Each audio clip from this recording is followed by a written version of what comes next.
अस्सलामुअलैकुम व्यूअर्स। आज हम क्लासिकल फिज़िक्स के बकाया ब्रांचेस साउंड और एटॉमिक फिज़िक्स को डिस्कस करेंगे। ये क्लासिकल फिज़िक्स के दो आखिरी ब्रांचेस है, फिर उसके बाद हम मॉडर्न फिज़िक्स के ब्रांचेस स्टार्ट करेंगे।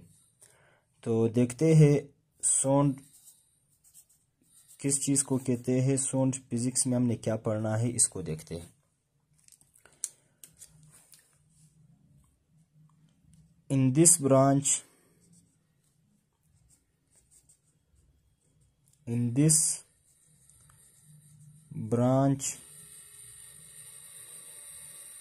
of classical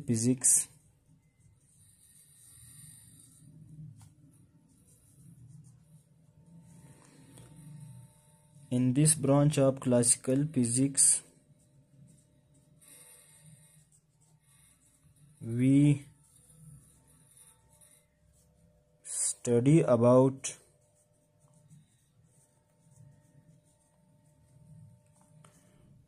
physical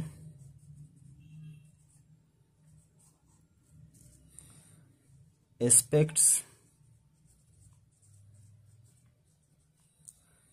of sound, physical aspects जो हमारे पास होते हैं, जैसे कि that is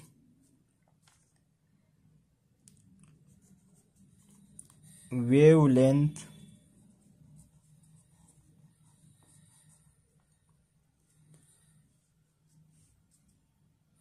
amplitude,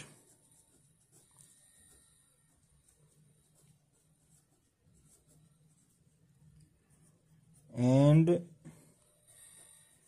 wave speed. देखिए व्यूअर्स, आसान है। साउंड जो क्लासिकल फिजिक्स का ब्रांच है, इसके अंदर हमने क्या पढ़ना है। In this branch of classical physics we study about physical aspects of sound. Classical physics की इस ब्रांच में जिसे साउंड कहा जाता है, हम लोग स्टडी करेंगे physical aspect of sounds. Sound के जो फिजिकल एस्पेक्ट्स होते हैं, जो आवाज़ होती है उसके जो फिजिकल एस्पेक्ट्स होते हैं, उनको हमने स्टडी करना है। अब फिजिकल एस्पेक्ट्स से क्या मुराद है, जैसे कि हमारे पास वेवलेंथ, साउंड का जो वेवलेंथ होता है वो हमारे पास क्या है, साउंड का एक फिजिकल एस्पेक्ट है। इसी तरह एम्पलीट्यूड जो होता है, साउंड वेव्स का जो एम्पलीट्यूड होता है वो भी हमारे पास एक फिजिकल एस्पेक्ट है साउंड का। और इसी तरह जो साउंड जिन वेव्स के जरिए ट्रेवल करता है, उन वेव का स्पीड भी किस में आता है, फिजिकल एस्पेक्ट्स ऑफ साउंड में आता है। अब इन चीज़ों को हम यहाँ पे थोड़े से अलग समझते हैं।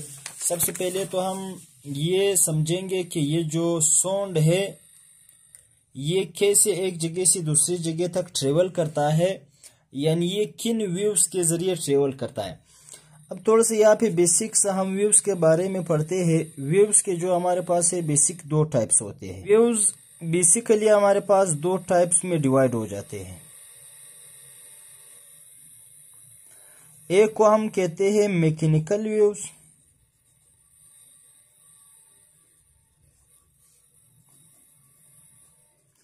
और एक को हम कहते हैं इलेक्ट्रोमैग्नेटिक वेव्स।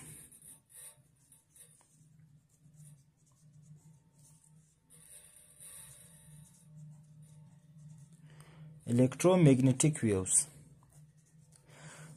बेसिकली हमारे पास दो टाइप्स के होते हैं। एक होते हैं मैकेनिकल वेव्स, एक होते हैं इलेक्ट्रोमैग्नेटिक वेव्स।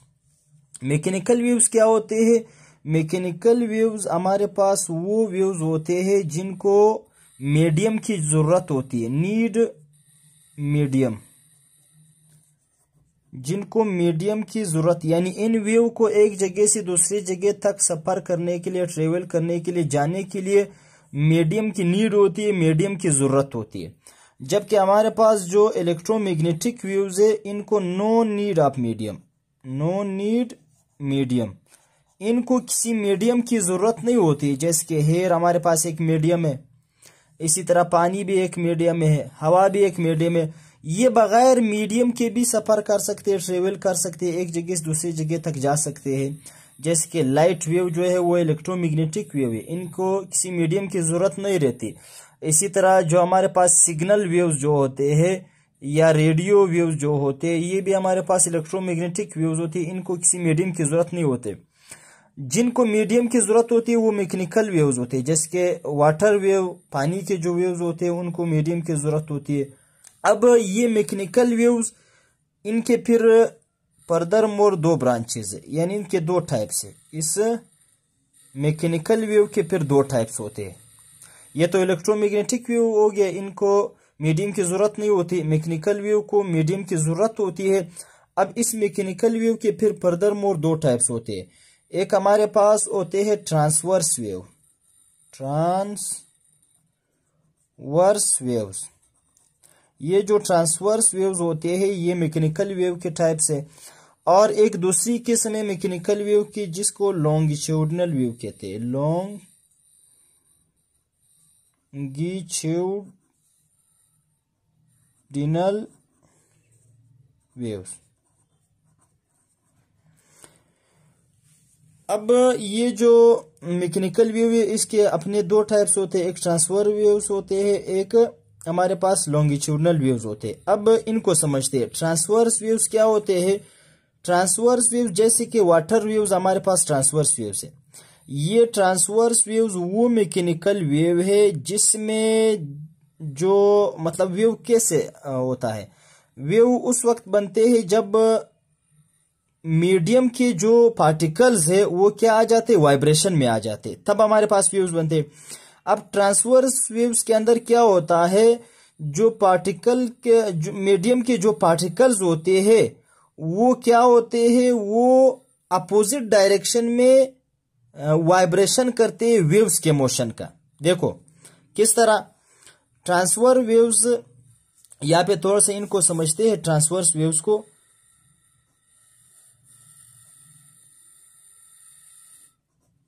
ट्रांसवर्स वेव ये मैकेनिकल वेव की टाइप है। अब क्या होता है, देखो पानी की वेव हमारे पास किस तरह जाते हैं, वो इस तरीके से जाते हैं पानी की वेव्स, सही है। अब देखो ये पार्टिकल, देखो ये पार्टिकल कैसे, ये पार्टिकल यहाँ पे पहले इधर था, सही है। यहाँ पे पार्टिकल क्या हो गया, ये पार्टिकल यहाँ से थोड़ा सा, अब ये वाला जो पार्टिकल था ये थोड़ा सा इधर ऊपर हो गया, ये थोड़ा सा ऊपर हो गया, सही है। मतलब ये particle up and down motion करते हैं। जो मीडियम के जो पार्टिकल्स है देखो वो इस तरीके से मोशन करते हैं, एक बार ऊपर हो जाते हैं फिर वापस अपने मेन पोजीशन पे आ जाता है। देखो ये पहले इधर था, अब ये ऊपर हो गया वापस अपने मेन पोजीशन, ये इधर ऊपर हो गया वापस अपने मेन पोजीशन पे आएगा। ये इस तरह के मतलब पार्टिकल्स के मोशन क्या होता है, अप एंड डाउन होता है।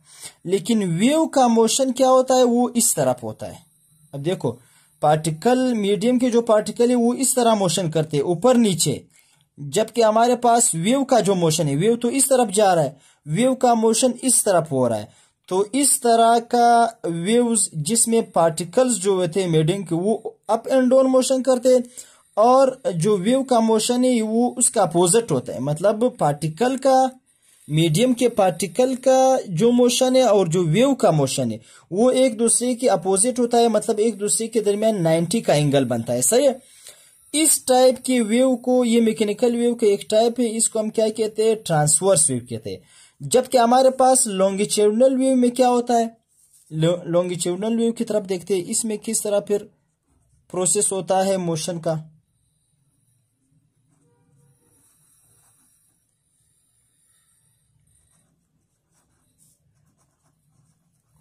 स्पेलिंग में मिस्टेक हो सकता है, हमारा काम कंसेप्ट के साथ। अब देखो लॉन्गिट्यूडनल वेव फिर किस तरह व्यूज होते हैं, हम साउंड व्यूज को समझते हैं, सही है। हम देखो साउंड्स पढ़ रहे थे, तो साउंड्स के जो व्यूज होते हैं वो हमारे पास क्या होते हैं, लॉन्गिट्यूडनल व्यू होते हैं।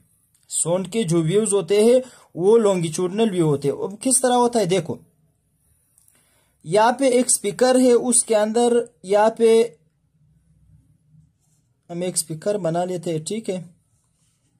जब स्पीकर में आवाज पैदा हो जाती है तो वो क्या कर देता है, उसके सामने जो पार्टिकल्स होते हैं, मीडियम के जो पार्टिकल्स होते हैं वो इस तरह पहले होते हैं। इस स्पीकर में जब आवाज पैदा हो जाती है तो ये इसके ऊपर क्या लगाती है, इस मीडियम के ऊपर पोर्स लगाती है।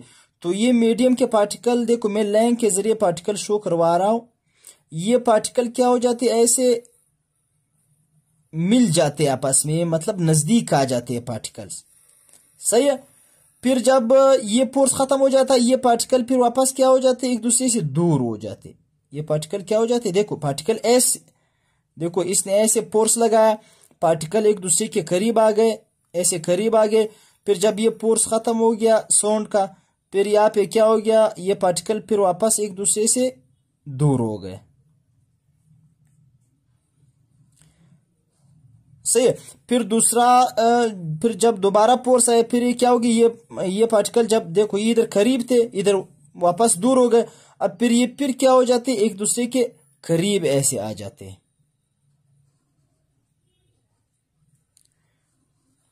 मतलब ये सिस्टम फिर इसी तरह आगे चलता जाएगा, सही। ये फिर ऐसे दूर हो जाएंगे,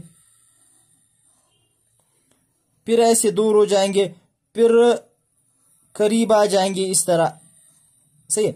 अब आप लोगों ने ये नहीं सोचना है कि ये वाला जो पार्टिकल है वो इधर आ गया, नहीं, वो पार्टिकल यहां से यहां तक गया, फिर वापस यहाँ पे ये वाइब्रेशन करता है, वापस अपने जगह पे पार्टिकल आता है।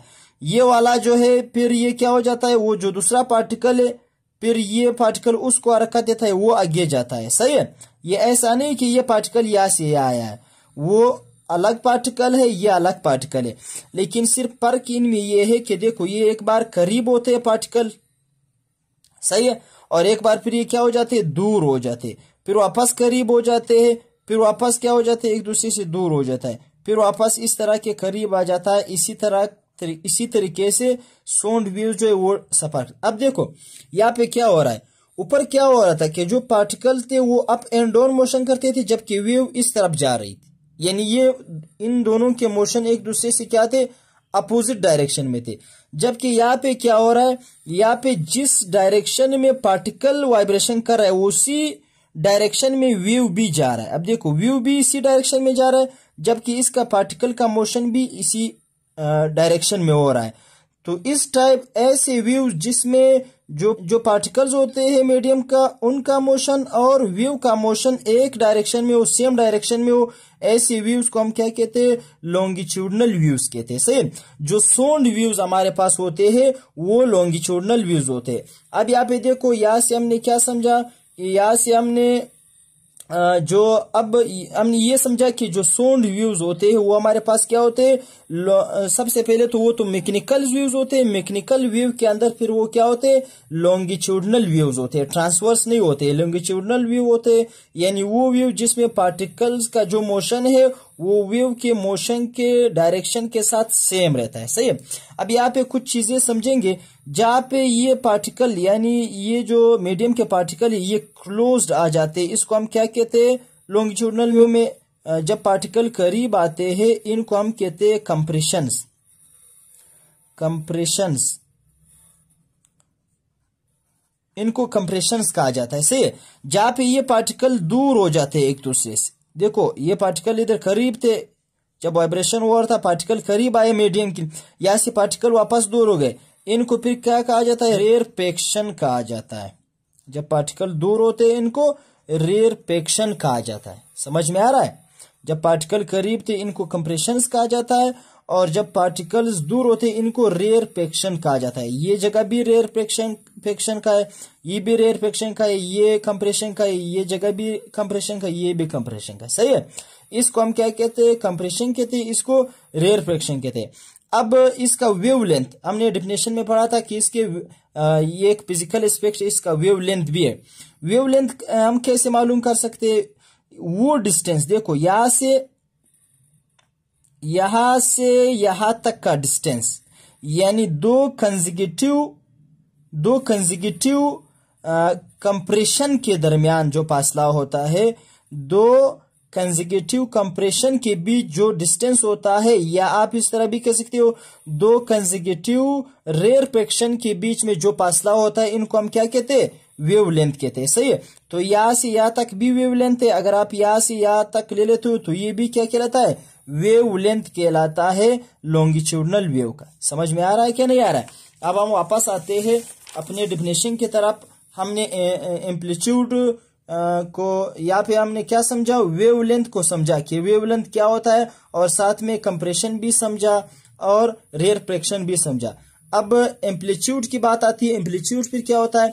एम्पलीट्यूड यहाँ पे देखो, यहाँ पे जो हमने डायग्राम ड्रा किया, यहाँ पे लॉन्गिट्यूडनल वेव का जो कि साउंड वेव का यहाँ पे हमने जो डायग्राम ड्रा किया है।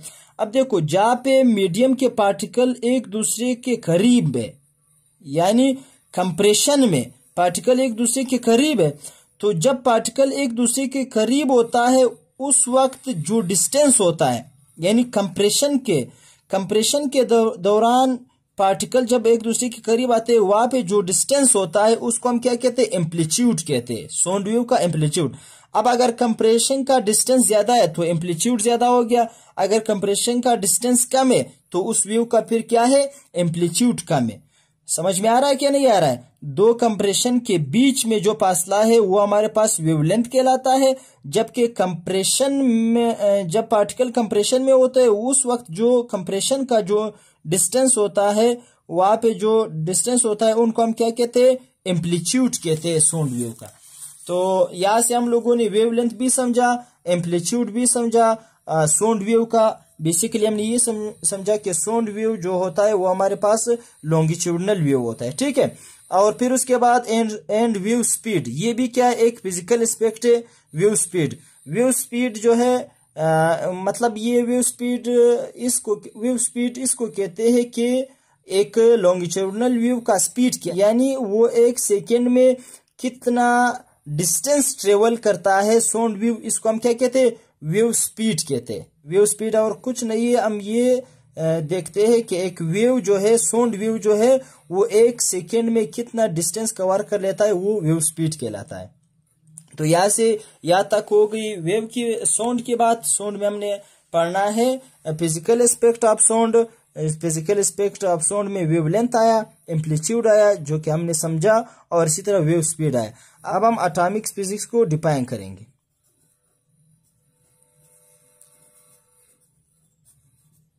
In this branch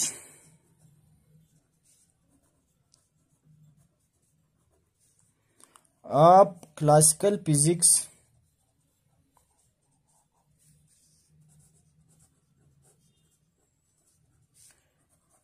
we study about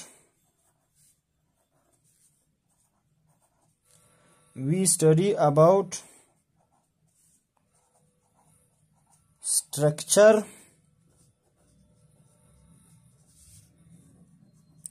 and properties of atoms।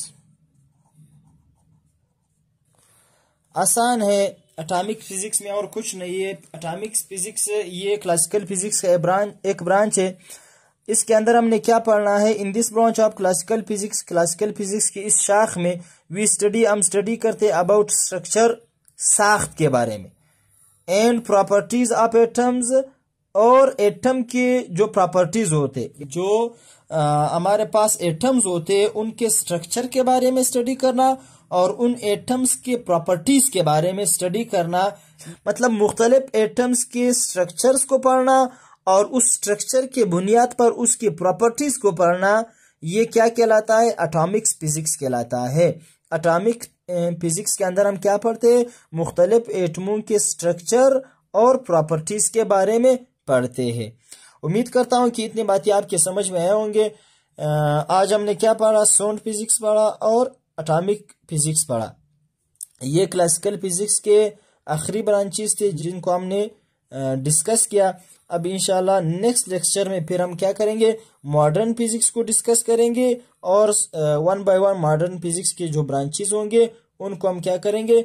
Discuss करेंगे। अगर आप लोगों को कोई मसला हो, कोई परेशानी हो, किसी चीज़ में कोई जगह समझ में ना आ रहा हो, आप मुझसे वो जगह पूछ सकते हैं। अभी के लिए खुदा हाफिज़। फिर इंशाल्लाह नेक्स्ट लेक्चर में मिलेंगे मॉडर्न फिजिक्स और इसके ब्रांचेस के साथ।